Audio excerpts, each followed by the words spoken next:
Hello. Once again, we gather at my home. Welcome as we discuss this precious book, the Dhammapada. So, I always like to do a small recap just to guide ourselves. Remember that we are talking about a sacred book from the Buddhist tradition compiled by councils after the death of Siddhartha Gautama, the historical Buddha. We saw that there are 3 sections called the Tripitaka, and one of these sections is the Sutta Pitaka, which consists of 5 books. One of these books is the Sutta Pitaka, which contains 15 divisions, one of which is the Dhammapada. In other words, Buddhist literature is vast, as religious literature generally tends to be. But this Dhammapada is considered a very important synthesis of the Buddhist worldview and values. Some time ago, we had a few sessions discussing all of its verses. Today, we are entering the final part.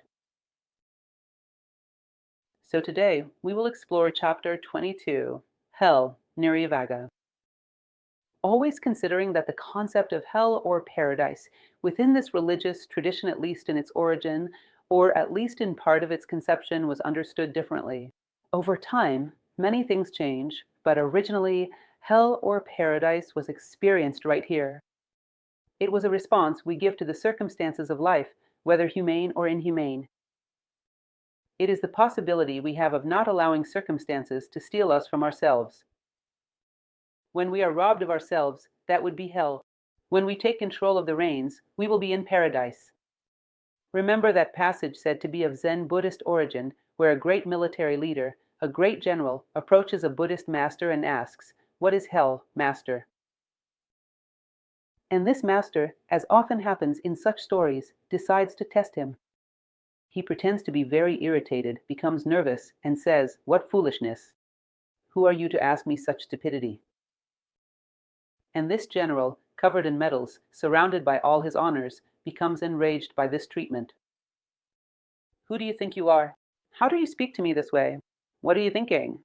And he draws his sword. As he draws his sword, the master says, "This is hell. The gates of hell have opened." The general realizes the wisdom of the master, sheaths his sword, and falls at his feet. The master then says, "The gates of paradise have opened." In other words, in the same circumstance, these 2 doors are always accessible. So, we will see that Nirvana addressed this kind of hell. And in these first verses, above all, they speak of the worst form of hell that is considered. It refers to those who appear to have a higher spiritual level, who should be guiding others, yet falsely present themselves as such. But inside, they are ordinary men. Inside, they are trivial men.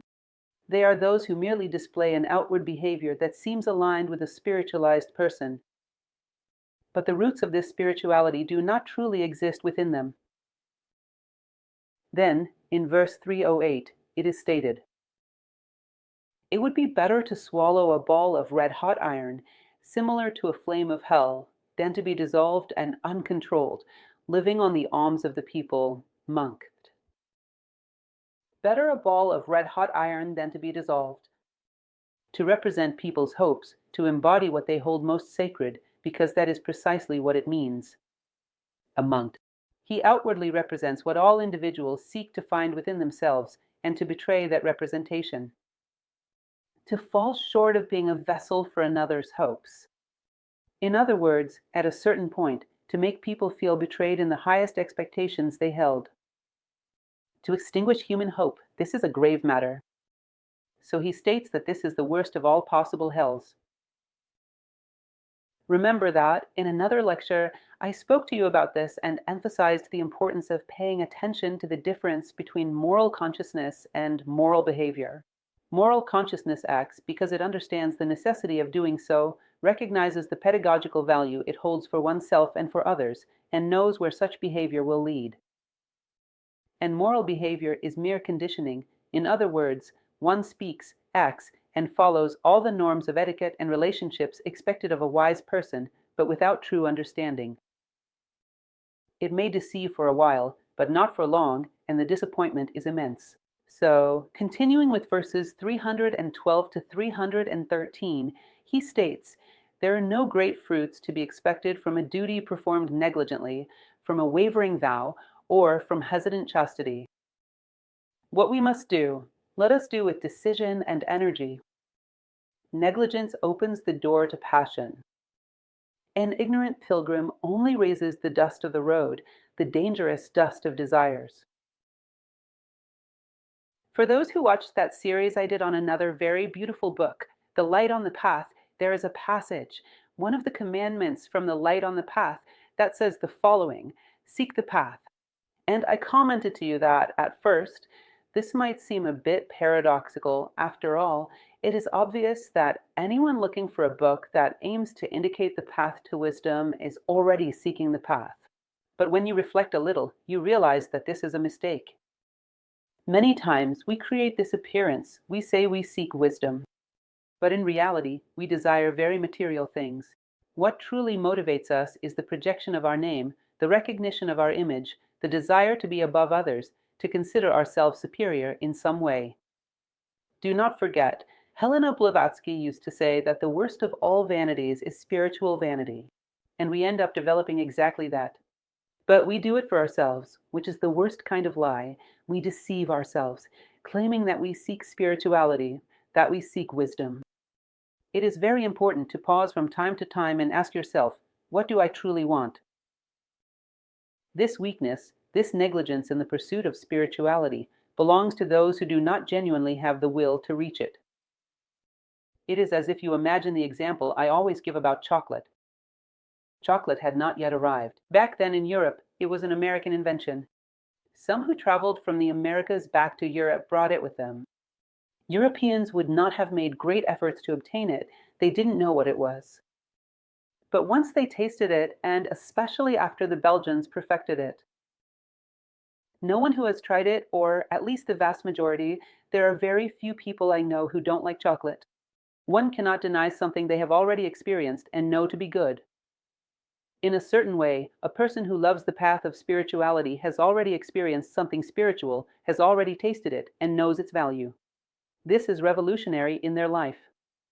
It grants them an extraordinary state of serenity and peace. And for this reason, they seek it just as the light on the path says they seek it ardently. Even while controlling anxiety, one pursues it with full enthusiasm and motivation.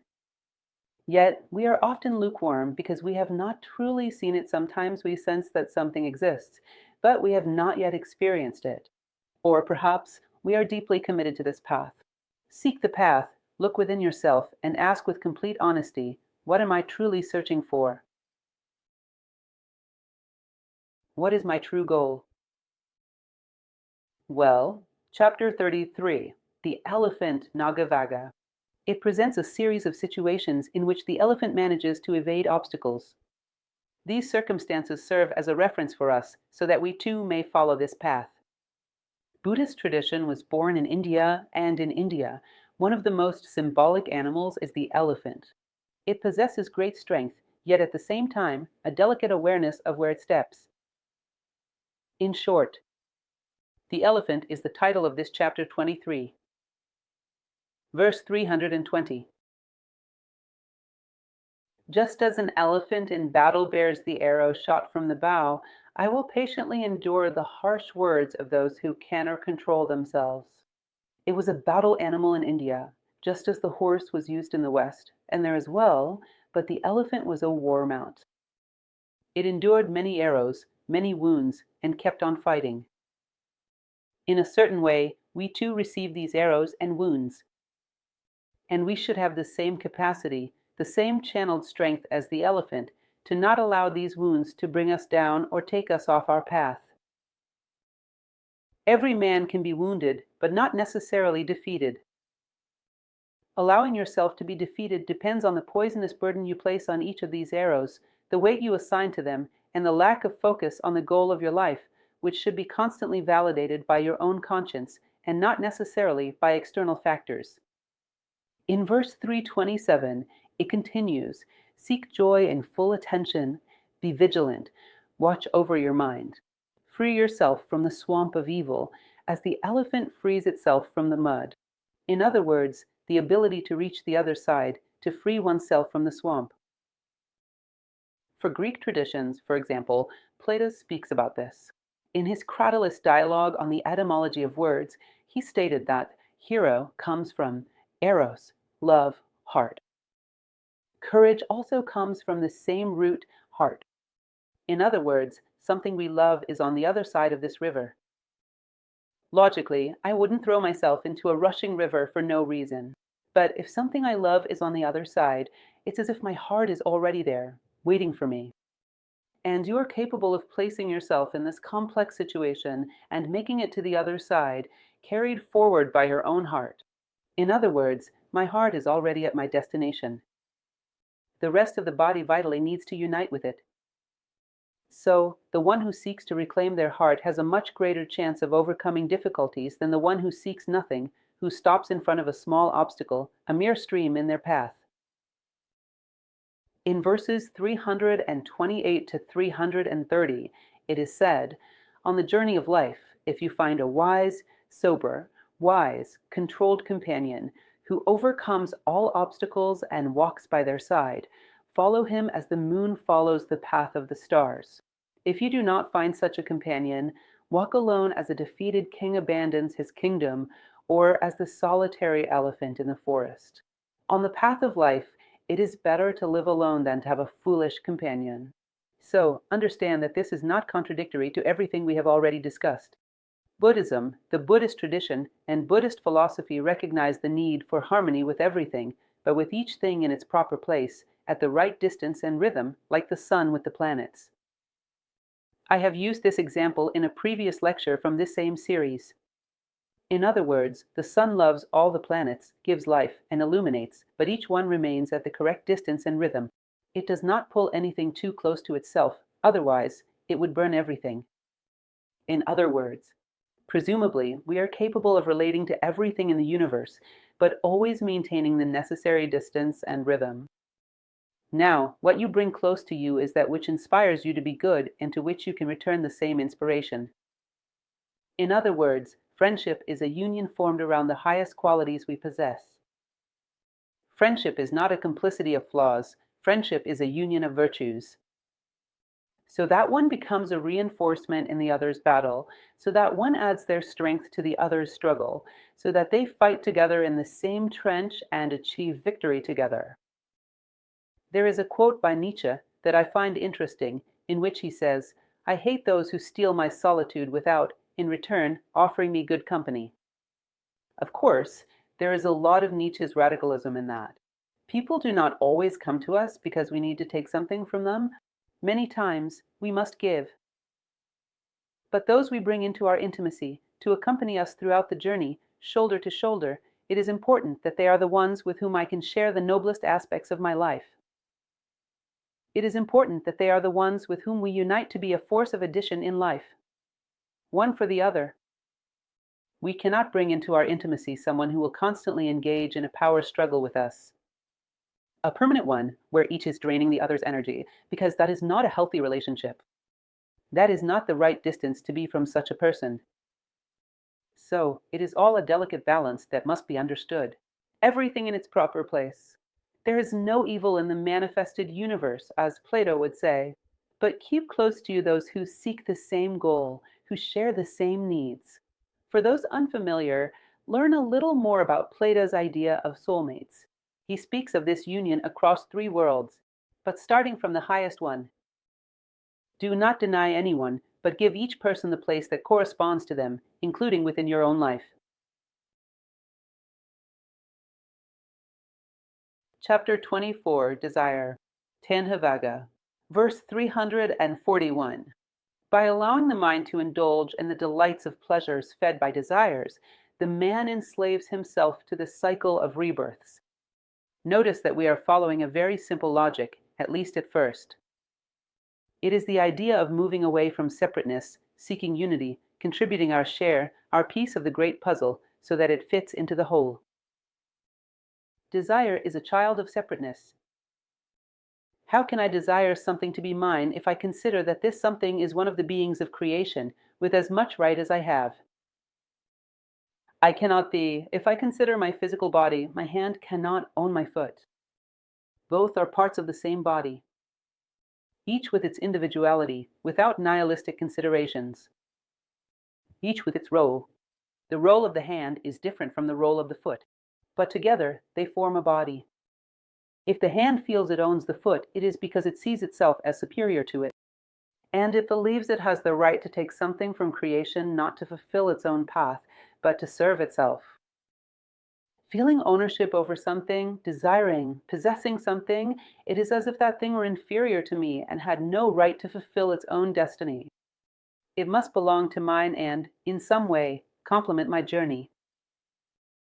Remember that I mentioned to you in one of the lectures we have given about the history of resource economy, such as water. If used wisely, it will not run out. What do you mean? So, do I only preserve water because I might run out of it, and not because I respect it as a being? Buddhism does not even consider this as moral or valid. All things are regarded as beings with an equal right to fulfillment.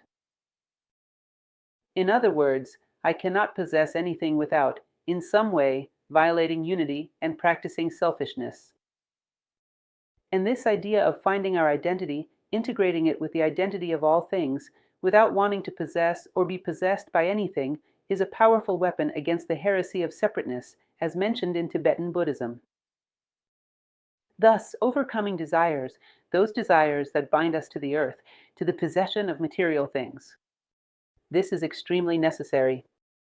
Remember that I mentioned to you that, in the Egyptian tradition, at the moment of weighing the heart of the deceased, the heart had to weigh less than a feather the feather of Ma'at. What could be inside a heart for it to weigh less than a feather? It cannot be material things. But one who loves and seeks goodness, justice, and fraternity, that is a light heart. At a certain point, we will not even desire these things, because once they are completely ingrained in us, there will be nothing left to desire. But for now, the pursuit of spiritual attributes is still a necessity. However, as life progresses, we gradually leave things behind. We leave behind our childhood desires to acquire the aspirations of adulthood, until we become so fulfilled that there is no longer a need for desires. That is the pursuit. In verse 344, he who, freed from the sap of desires, falls into it again, look at him as a free slave returning to his master. This is a very curious idea to reflect upon. Well, I have freed myself from a terrible vice, and today I feel much more at peace. I no longer feel constantly goaded by a taskmaster trying to enslave me. I feel much freer, much more fulfilled, with far greater serenity and peace, which is the essence of human happiness. Nothing holds me back. So why would one be disturbed and return to that place? What could be so enticing that a man who feels free and at peace would return to the turmoil of desires that enslave him? Perhaps insecurity, perhaps unresolved experiences from the past. But in any case, these things always lurk, and we must remain vigilant. When we overcome a vice, when we conquer a desire that once enslaved us, we cannot assume that there is no possibility of relapse, recalling the voice of silence. Take care that the dead do not rise from their graves. So here, we must watch over all these conquered elements. Because this is how, for example, in a war, a city is conquered and power over it is maintained by keeping watch. Otherwise, you would lose everything. You might say, well, this is too exhausting. Am I going to spend my whole life watching over everything? Our heart does not grow tired of beating. Our lungs do not tire of processing air. This is the dynamic of life. So why should we grow weary? Why should our consciousness tire of remaining attentive to the fundamental elements of life? Verse 348. Free yourself from the past, the future, and the present. Direct yourself to the other shore of existence with a mind freed of everything. You will no longer be subject to birth, old age, and death. You may remember that at a certain moment I shared a story with you, a short text I wrote at some point, an article, an example I gave to my students in class. I asked them to imagine a glass of orange juice. Orange juice, we know, at least initially, because this understanding evolves, that it contains ascorbic acid and is beneficial to our body. But when we prepare orange juice, we squeeze the oranges, drink the juice, and its properties are absorbed and integrated into our body, and we discard the remnants of that experience.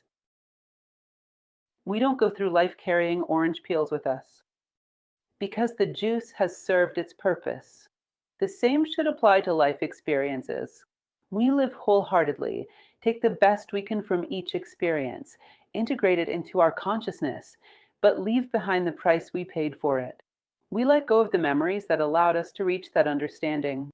Excessive attachment to the peels will eventually make us so heavy that we can no longer move forward. Understand this. Every life experience offers us an opportunity to learn, otherwise it wouldn't exist. Imagine that I go to a store, purchase a certain item, and pay its price. And I argue because it was too expensive, I complain because it was too expensive, and then I leave, leaving the item on the counter. We do something quite similar.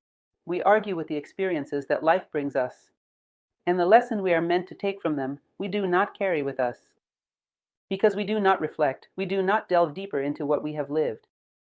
So, we pay a high price, we feel the pain of that cost, but we forget to integrate the essence of the experience within us. At a certain point, we must forget the price we paid for things and focus on the qualities that those experiences have allowed us to integrate. Otherwise, we will carry such a heavy burden on our backs that we will no longer be able to take a step toward ourselves. There is no longer a possible or meaningful life when there is no way to move forward toward your human ideal. In passage 354, it says that above all gifts, all aromas, above all charms, exceeds the gift, the fragrance, and the charm of the truth. In other words, savoring the things of the world, perceiving their beauty, fragrance, and flavor as natural, we are in the world. There is no reason to be the arrow that denies the things of this world when we have not yet attained things from another world. We are left with nothing. It is a process of substitution. When we perceive the beauty of a flower at a certain moment, we will recognize it within ourselves. A virtue so beautiful that we compare it to that flower and realize that it is of the same nature. The body of the flower and my body will both go their way, each following its own path. But this beauty that I have synthesized through both nothing and no one can take it away from me. So, we gradually begin to realize that all the flavors, aromas, and beautiful things we see in the world are merely shadows, greatly obscured and distorted. They are but reflections of true pleasures, which are the pleasures of the soul. And we can already experience this so that it does not remain too abstract. Observe the satisfaction of a duty fulfilled, of an act of generosity without ulterior motives, of an act of justice even at a great cost, of an act of honesty even when faced with temptation. Observe the feeling, the day after, the level of pleasure, the lightness, the sense of accomplishment that it brings. It is a pleasure of the soul, not of the body. The body might have wanted to take that object that does not belong to it and turn it into pleasant things. But what is pleasant is not always synonymous with what is good. There comes a certain moment when we can no longer keep extending our desires on a horizontal plane. We must elevate them, rise from the shadows, and seek the true essence. Before our senses become saturated with this world, leaving us in emptiness, believing that none of the world's flavors can satisfy us. What matters to us is that we extract the symbolism of the good things in the world to find the source of all goodness within ourselves. And this source gives us a happiness that never runs out. The Monk, Bhikkhavaga, Chapter 25. Verse 362. The man who watches over his gestures, his walk, his speech serenely, who has control in all things, who is content in solitude, this man I call bhikkhu, monk. However, notice he is speaking about behaviors, which are reflections of an inner achievement. Observe that a man can imitate all these behaviors. Or not. Couldn't I train a person so that all their gestures were carefully studied, making them resemble the gestures of a wise man, so that they walked imitating a wise man, so that their language appeared to reflect the serenity of a wise man, while inside them there was a whirlwind? It is possible to train and condition someone to do this without it being a reflection of something deeper and internal. And only those who are closest to attaining this serenity will be able to immediately distinguish the difference.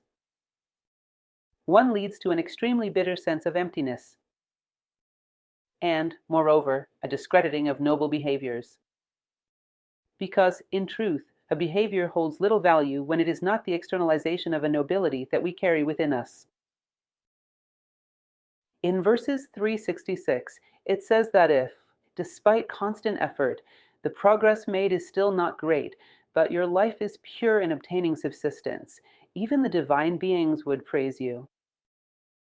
In other words, I aspire to very elevated things, a perfect justice, integrity, and perfect harmony. Well, I have not reached that level, but with the best of my intentions, living honestly, I have walked as far as I could. I went as far as my possibilities allowed. He says, well, a person in these conditions is worthy of admiration even by beings more noble than man. No effort on this path will be lost. It is valid, it is noble. To know how to find that point where we recognize, I am giving my best, I am striving to the fullest to fulfill my human potential. Well, I am not like the great beings who have existed, who went much further. But, within my possibilities, I have slain a dragon. I am not St. George, I am not Mithras, but I have slain a dragon. And this dragon, to me, is just as gigantic as, proportionally, St. George's was to him. In other words, I sleep the sleep of the just, I have done what was mine to do. Such a person would be respected even by the gods. Verse 367. He to whom body and mind are not real, having overcome the illusion of possession, not thinking that he can say, this is mine, this is me, can truly be called a bhikkhu, monk. Remember, for those who may have already watched, within the new Acropolis channel, on YouTube, there is a lecture about the chants of Cecilia Merel's. And in one of these chants, she expresses exactly this idea. When you say, this is mine, you steal from yourself. In other words, you harm yourself, considering that you are part of the whole. And this part belongs to the whole. One cell does not own another, both belong to the body. And you are, simultaneously, the cell that steals and the body that is stolen from. In other words, you steal from yourself. When you say, this is mine, this is me. I find this passage very beautiful, considering it comes from a Brazilian poet, a recent work, with admirable beauty in metaphysical depth. I therefore recommend it to those who are not yet familiar with the chants of Cecilia Merel's. Moving forward, let us continue to verse 369. Discharge your boat, O bhikkhu. Empty, it will sail lightly. Cleansed of luxury and hatred, you will reach the frontier of nirvana. Remember, for those who have attended the lectures on the Stoics, I cannot help but draw comparisons, because to me, these comparisons are invaluable. They show that so many traditions, from so many places, across time and space, point in the same direction. It is a passage, an example I gave regarding the Stoics. It suggested imagining that we are inside a balloon, one of those airships with a small basket, and we are inside that basket. Dreaming of the clouds, while the balloon remains firmly tied to the ground. A Stoic would say, instead of pondering what the clouds are, focus on cutting the ties that bind you to the ground, for then you will naturally rise and see for yourself what the clouds truly are, rather than merely speculating. Notice how this is similar to what he says here. Cut the ties of lust and hatred, and then you no longer keep wondering whether nirvana is real or not. Soon, nirvana will be right before you. It will be at the same level as you, so you will perceive it rather than speculate about it. In other words, knowing how to take one step at a time, doing what corresponds to each step. At this moment, cutting the ties that bind us to the ground. Then, we will know what the next step is. In verse 370, he enumerates a series of obstacles to be overcome and others to be attained. Eliminate, O disciple, these 5 obstacles. First, the belief in the personality of a separate self. Notice, many people have written to me asking about this because there is a lot of confusion with many differing interpretations within Buddhism. The belief in a separate self is selfishness, the heresy of separateness. We are part of a whole. But that does not mean that the part of the whole that you are dissolves into an absolute lack of identity, becoming identical to everything else. No, we are cells of a body, but the cells are not identical to one another. We are pieces of a puzzle, and pieces are not identical. Each one contributes to this body with their own unique and unrepeatable potential. The fact that we know we are all parts of the one does not take away our individuality. On the contrary, by being true to ourselves, we fit well within this body. We fulfill our role effectively. That is why the Oracle of Delphi proclaimed, "Know thyself." Know thyself, and you will know the universe and the gods. In other words, you will find your role within the whole. You will fit in, but you will not dissolve into an absolute massification, becoming identical to everyone else. Be careful. That is a mistaken interpretation that only instills fear. No one wants to be nothing. No one wants to dissolve into emptiness, without any uniqueness, without any identity. This kind of erroneous conception leads to a rejection of the search for the whole, a rejection of the pursuit of nirvana. Be careful with that. Many times, our misinterpretations and fantasies become allies of our resistance to growth. So, the first would be this: belief in the personality of a separate self. The second, skepticism and discursiveness. Remember that Plato, in his Republic, said that he would not teach dialectics to young people under the age of 30. Because it is an age at which, on average, he considered that people should have matured enough not to play games with the pursuit of truth, not to treat it lightly. In other words, they learn to engage in dialogue, but then start playing a game of words, where they are more interested in showcasing their skill with language than in genuinely seeking the truth. So, they end up playing with concepts that are meant to build a path for them to discover the truth for themselves. Playing with the truth in such a way that, before long, you render all truths discredited, and this prevents any possibility of growth, both for yourself and for others. Plato said something else very interesting. He stated that, in the future, philosophy would be denigrated and destroyed, not by those who attack it, but by those who, without the merit for it, enter because they find the house abandoned with its doors open, and degrade philosophy from within, calling themselves philosophers. In other words, many times this discursive game, where words are played with without the true intention of building wisdom, of fostering a deeper understanding of our role in the world, our identity, and both internal and external harmony. This mere play on words leads us to perceive philosophy as something useless. And it creates a barrier against a tool that could be invaluable in helping us grow. So, we must be very mindful of the maturity required to navigate this, to deal with things. Thus, he states that this is one of the obstacles. Skeptical and discursive doubt, in other words, engaging in dialogue merely to reduce everything to nothing. 3. The belief in the efficacy of rituals. Look, this is something very powerful. It is not a trivial matter. In other words, a ritual is an evocation of the deepest aspects of our consciousness, but that comes to light. It fosters a transformation within us. The external rite is merely a symbol. It is a symbol of something we wish to manifest within ourselves. In a certain way, when we light a candle, we wish that we, like the candle wax that melts, that fades, that perishes, may also serve to bring light to the world. Let us not be merely a stagnant lump of wax, which, over time, will decay due to the dryness of the air. A candle is, by definition, a being that came into the world to bring light. A human being as well. May we not destroy ourselves before fulfilling our mission. So, when we light a candle, this is what we seek to evoke. Now, when we use ritual as something that has meaning in itself, a kind of currency to obtain favors in the material world, this causes us to empty the idea of the sacred within us. It leads this idea to fall into discredit.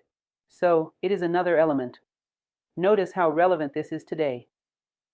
This is a teaching that is at least 2,600 years old. 4. Sensual pleasures. Sensual pleasures are those that arise from the senses. May we learn to find pleasure, for example, in a just act. Let us learn to take pleasure in a moment of fraternity, in a noble thought, where suddenly we understand another's pain.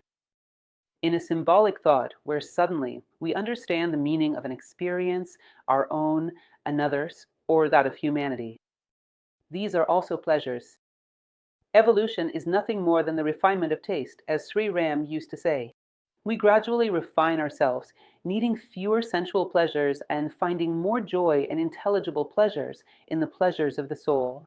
We engage in an exchange, continuing to enjoy life, but with more refined, lasting, and genuine experiences. In other words, avoiding the imprisonment of sensual pleasures, which are the ones that bind us to the earth. And finally, the fifth one, which is hatred. Hatred needs no explanation.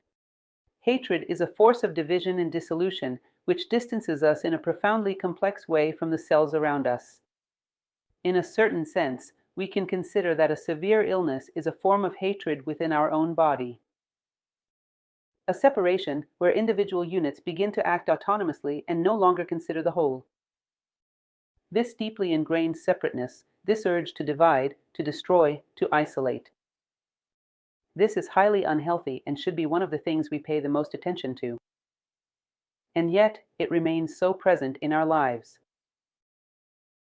He continues and says the following: abandon 5 more.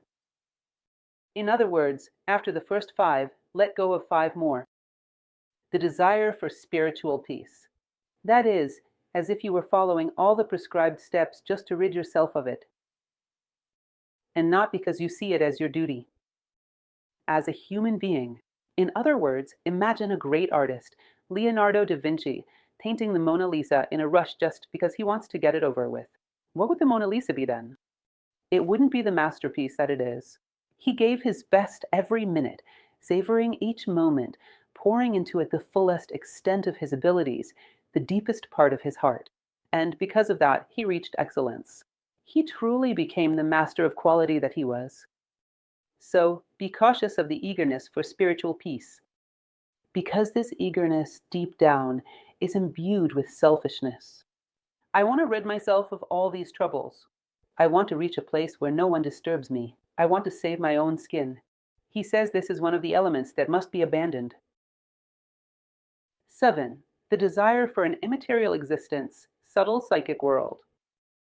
In other words, this body is full of pain, suffering, wear, and aging. I want to be free from it. I want a more subtle body that suffers less.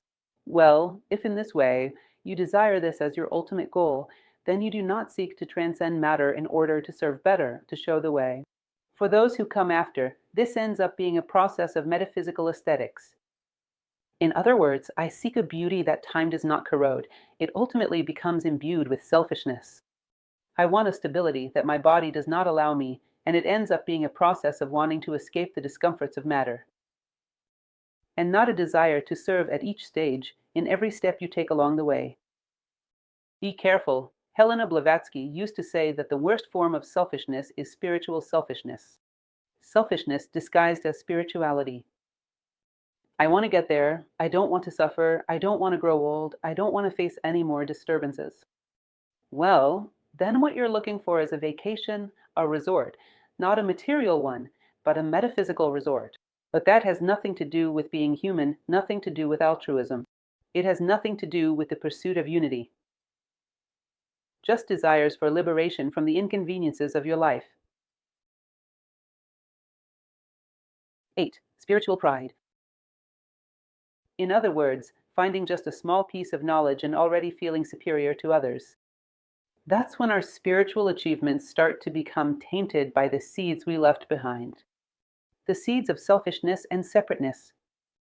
Whatever we achieve with the support of all humanity. It was the suffering of all humanity, the wisdom of all those who came before me, a collective effort that brought me here. Therefore, it is not my victory alone, but everyone's. I remember a passage from Brahman's Curry that I always quote, which I really like, in a chapter of the prophet, which seems a bit pretentious if you go in without great expectations. It is a chapter that deals with eating and drinking. In it, he advises that whenever you nourish yourself with something, whether it be a plant or an animal, you should mentally say to them, "By the same law that sacrifices you, I too shall be sacrificed. May my life and yours be an offering to serve greater and broader lives in the future. My life and yours will be an offering. By the same law that sacrifices you, I too shall be sacrificed." I find this to be incredibly beautiful. It shows me that all of our growth is an offering for the sake of life, so that life may follow its course ever more effectively, so that it may expand, so that it can fulfill its purposes. Every time we introduce some level of separateness, some desire for the fruits, we begin to move against what we have just achieved. And we must be careful, because selfishness is the most insidious of enemies. It hides behind things that seem innocent on the surface. For example, behind pride. 9. Restlessness. Restlessness is the opposite of one of the virtues he considers most important, which is trust. I push myself to my limits, I do my best, in the best way possible, and I trust that I am not alone, that I walk side by side with nature, that I work in harmony with nature, and if one is with nature, who can stand against them? In other words, I do not despair, I do not become restless. I know that I must give my very best, and everything else that is necessary will be added. I do not fight alone, nor do I fight for a personal cause. Both restlessness and despair are often signs of hidden skepticism, of failing to see the army that fights by our side, the magnitude of the cause we fight for when we work toward unity. And 10 is ignorance. Obviously, this comfort of not wanting to know, to avoid commitment, to evade responsibility. Ignorance is like a starting point, and we all begin from it at every moment. It is a state of higher consciousness. But choosing to remain in ignorance out of convenience, out of a lack of responsibility, out of a refusal to submit to any kind of pressure, because knowledge brings commitment. This kind of ignorance is a choice, and it is one of the elements that must be relinquished. And finally, he now adds 5 powers that we must not fight against, but rather cultivate. The first of these is faith, confidence. When we perceive the universe as a cosmos rather than chaos, we see it moving toward a purpose, with a cause, and we align ourselves with it. We do not feel alone. We do not feel insecure. This generates trust. We realize that we walk with God, and a man with God is always the majority. In other words, we are one, within an army. But when we are in harmony with the whole, the power of the whole flows into this part.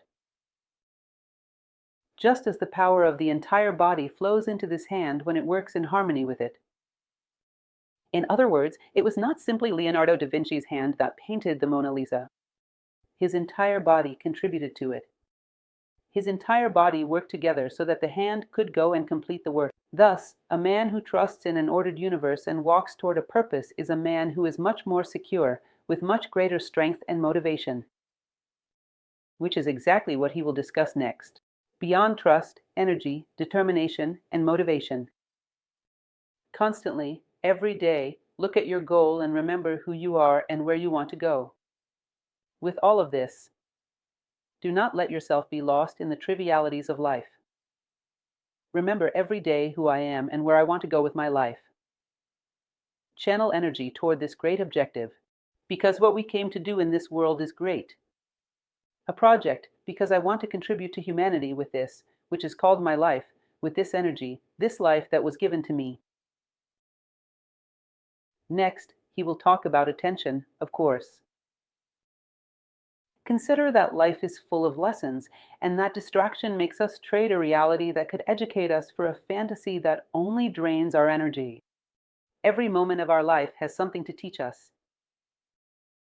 As I have already mentioned to you, the Bardo Thodol, the Tibetan Book of the Dead, says that if there were a moment in our life that had nothing to teach us, it would have already been removed from our life. Imagine how much learning exists in the small things. Every moment, What could you extract from that? Reflect on the events of your life. Ensure that you do not go through them in vain. Concentration, which is an extension of the same idea as attention. To concentrate means to channel all your potential into a single point in order to grasp the profound mystery that lies there. I once told you about a book from the Hindu tradition, which is the Bhagavad Gita, part of the Mahabharata, where the princes were trained by a master, Drona, in the art of archery. And Drona asked each of them to come forward and try to shoot at a wooden bird that had been placed at the top of a tree, aiming to hit the eye of the wooden bird. He called each prince. The prince would draw the bow, and he would say, "Stop. Tell me what you see." Then the prince would say, "I see the sky, the tree, the birds, the flowers." And the wooden bird, "No, it doesn't shoot." Next one. He asked again and received the same answer. They saw 1,000 things, the wooden bird and the eye of the wooden bird, until one prince, Arjuna, stepped forward, drew his bow, and was asked, "What do you see?" The eye. The eye of the wooden bird. What else? Nothing else, only the eye. He said, "Good, now you may shoot, and you will hit your target." And he hit it perfectly. In other words, knowing, at a certain moment, how to dive so deeply that all our potential is directed toward extracting from that point the maximum it has to teach us.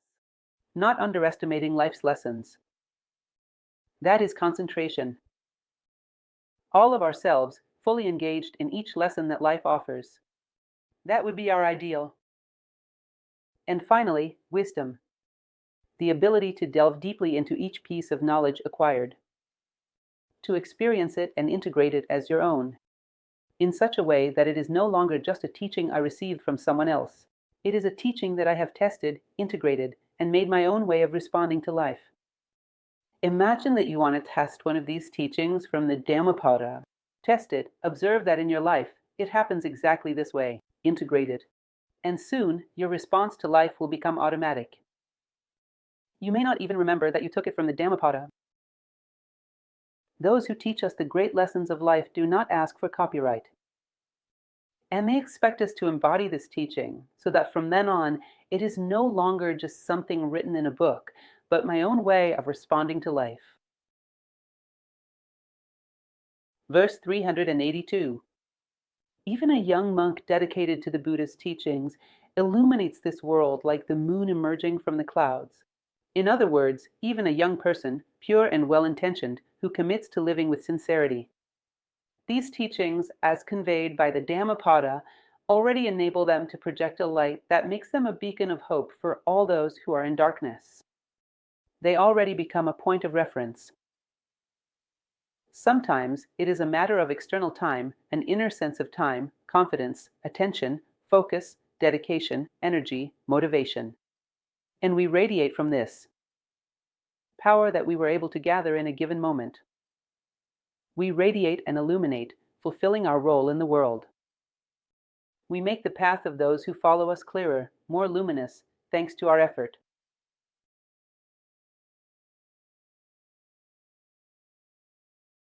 Chapter 26, the Brahmanavaga, are the priests of the Indian tradition, the highest caste.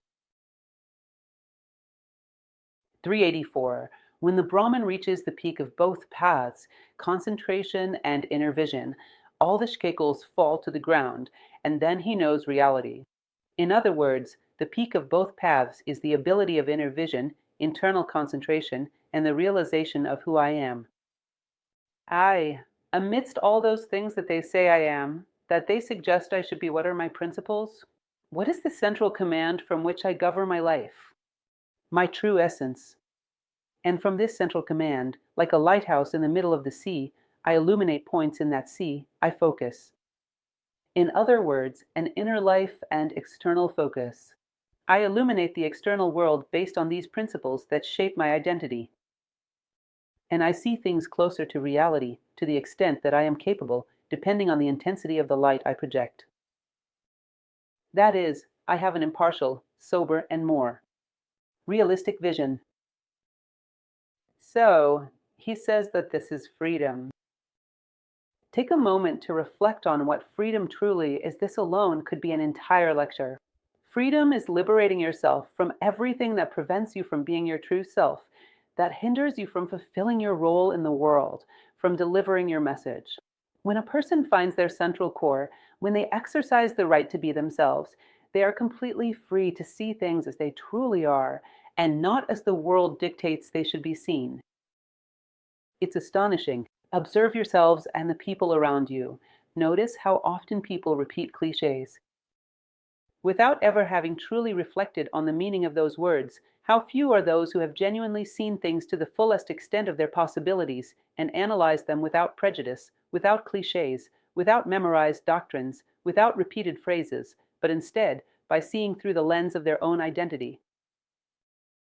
Plato would say, in the allegory of the cave, that this is seeing things illuminated by the idea of the good. Who is capable of this? How few are those who see the world through their own ideas, from their own identity?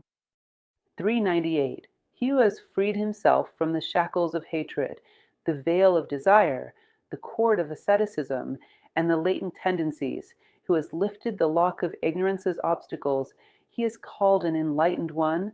I call him a Brahmana. In other words, the one who has freed themselves from that which is the non-self, the one who has found their true identity. And that, through your deeds, one makes oneself known. By your deeds I shall know you, it is said, the living principle. If one is liberated, one becomes a liberator. Just as from a mango tree, one expects mangoes, from an apple tree, one expects apples, from a person who is free, one expects them to be a liberator. His example is liberating. His example of deep identity, of profound coherence with being, is a beacon of hope for everyone to also find their own path, so that all may gradually free themselves. That is why he is revolutionary and why he is dangerous to those who love chains, often hated. 399 to 401. I have condensed a few verses here. He who, innocent, without resentment, suffers injuries, violence, and punishments, whose strength is truly patience, and who no longer clings to sensual pleasures, no more than a lotus leaf clings to a drop of water, or the point of a needle, or the mustard seed, I call him a Brahmana. In other words, imagine someone who is not tainted by any attachment or aversion, who forms no bonds either to desire or to reject the things of the world. They move through the world knowing that all things are illusory, yet still give their best so that the world may be a little better than it was before they passed through.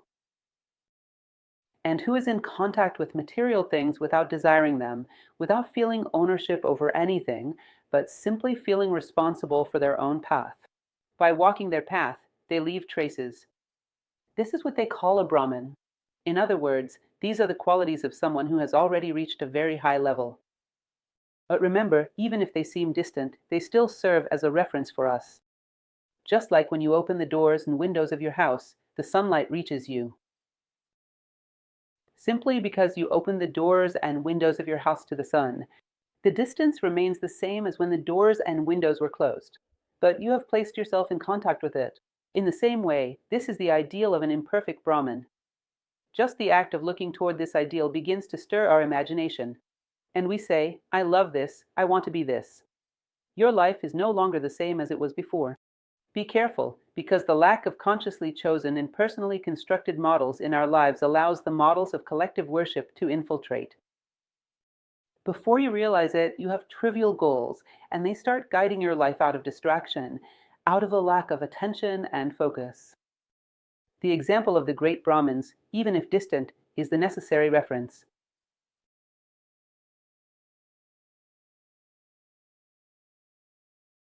Verse 406. Tolerant among the intolerant, serene among the violent, detached among the selfish, serene, who, without affection, speaks words of instruction and truth, I call him a Brahmana, one who is capable of enduring the adversities of the world. Remember what we spoke about the Stoic Emperor Marcus Aurelius. When you leave home in the morning, consider that you will encounter a trickster, a deceiver, a thief. If this unsettles you, it is because you were not prepared, because the world is dual and always will be. And if you step into the world with awareness, you must be prepared for duality. Neither be swayed by praise, nor be terrified by the roars of furious elephants. In short, knowing how to remain true to yourself amidst all the tempests. Having deep roots that allow you to stand firm amid the winds of the world, be it the delightful breezes or the stormy winds that try to sweep us away. Thus, maintaining tolerance among the intolerant, serenity among the violent, detachment among the self-interested, without pretense, and being able to speak that sacred word that brings comfort to those who hear it. This I call Brahman. And finally, 422. The noble par excellence, the hero, the all-powerful wise one, the victorious, the imperturbable, the pure, the enlightened, I call him a Brahmana. I find this verse very beautiful, and from time to time, following that recommendation about trust that it speaks of, we must trust the universe, and we must learn to trust ourselves as well. When I talk about time management, one of the things I mention about it, that is, to believe to be able to close your eyes and visualize yourself one day like this. If we do not believe that we can become like this one day, we will not move toward it. Believing that these potentialities exist within us. The hero, the sage, the omnipotent, the victorious, the impassive, pure and enlightened, to envision oneself this way. We first create with imagination and then achieve with willpower. We must envision the sage as a possibility on our future horizon, so that we may have the determination needed to walk in its direction. Philosophy is the love of wisdom. Well, we conclude here. I hope this reading has been useful to you. I know that many have felt that we are a bit more formal in these readings made for YouTube than in a group setting. We will occasionally blend both approaches, but here we also have the opportunity to discuss every detail, to extend the time as needed, in other words, returning to the dual universe. There are advantages here as well, and in a group dynamic, other advantages emerge. I hope you make the most of each circumstance, that you read and reread this book, always seeking to reflect, to thoroughly digest each word, integrate it as a possible response to life. I recall with you that idea we have already mentioned. Man does not live by what he eats, but by what he assimilates. That's it then. Thank you.